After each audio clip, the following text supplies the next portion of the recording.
What up, peoples? So we back with another one, man. We still 51 days out. I just wanted to check back in, man. I just watched that interview Errol Spence did with the Dallas Cowboys or whatever, and he compared himself to Tim Duncan and Terence Crawford to Kevin Garnett. And I just wanted to chop it up with y'all about that, man. So I just thought that was a perfect comparison, man, when you really think about it. Cause I mean, Terence Crawford, he got the flash, he got the style points and all that. But Tim Duncan, he just fundamentally sound, just do everything right, just making sure he's always in position to do what he do best. You know what I mean? And I feel like that this fight is gonna really come down to that, man. I feel like this fight is gonna be won by the fighter that makes the least amount of mistakes.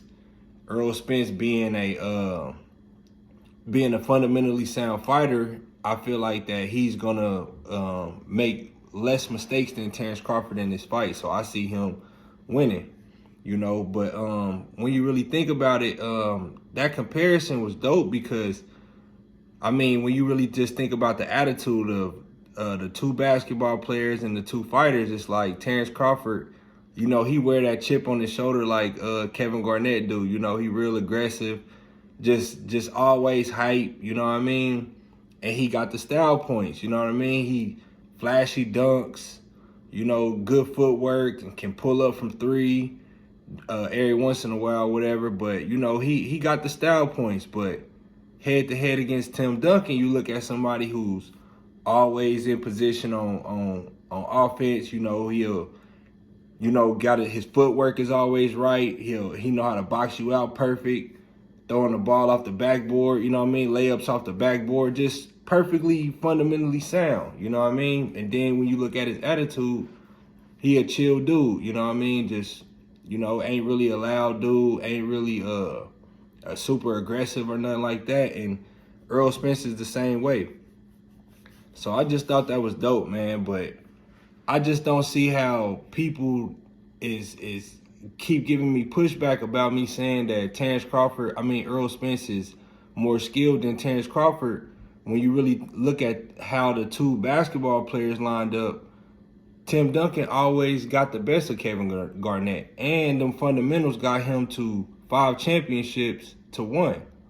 So when you it's all about positioning, man. When you fundamentally sound, you always gonna be in position to score, and you're gonna make sure that you're not in position to be scored on. That's really what it comes down to in any sport. When you really break down any sport, it's gonna come down to who can dominate the positioning battle. You know what I mean? And when your fundamentals is perfect, you're gonna always be in position to do that. And like I said, I feel like this fight is going to come down to who makes the least amount of mistakes. And I can bet my money. I feel more comfortable betting my money on the dude that's more fundamentally sound and the dude that his whole style is designed to not make mistakes.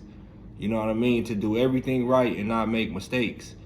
And people looking at Terence Crawford and think he's more skilled, and that style might be more appealing to you, and I understand, it's flashy.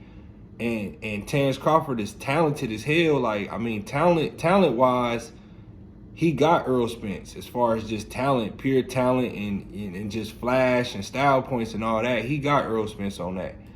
But like I said, it's gonna come down to positioning, man. And sometimes them style points can leave you out of position. You know what I mean? You trying to do too much with your feet. You trying to slip, you know what I mean? And do all that stuff. And sometimes it leaves you out of position. I mean, yeah, granted, Terence Crawford is a A-level fighter, so he's mastered, being able to make them big movements and things like that and still stay in position. But who do you think can be more in position more often? The guy that got the fundamentals, or the dude that got all the style points, that's doing all the extra stuff with it? You know what I mean? So, and then this switching thing, man, this switching thing is killing me. It's like, I mean, I get it. It's talent. It's talent. It's just pure talent. You know what I mean? Like, yeah, I get it. You're a fighter that can fight from both stances.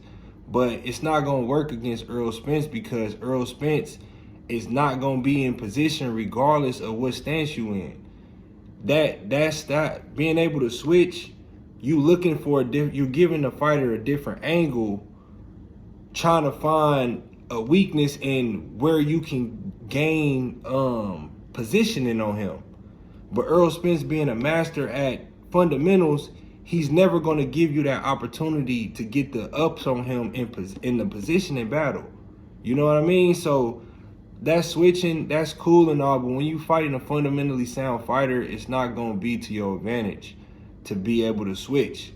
It's just going to be how good in whatever stance you in can you win the positioning battle in that stance.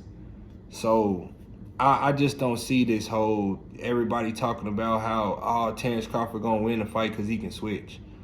Like, man, you can miss me with that. Like, I'm good on that. Like, that means absolutely nothing to me, and I'm sure it means absolutely nothing to Errol Spence too. Because at the end of the day, when you switch from righty to lefty, is it gonna help you get in better position to do what? You know what I mean? But that's just my thoughts on it, man. I just thought that was a dope comparison. You know, him comparing himself to Tim Duncan and Terence Crawford to Kevin Garnett, because I see that. I see that's perfect. You know what I mean? But that's my thoughts on it, man. I'm gone.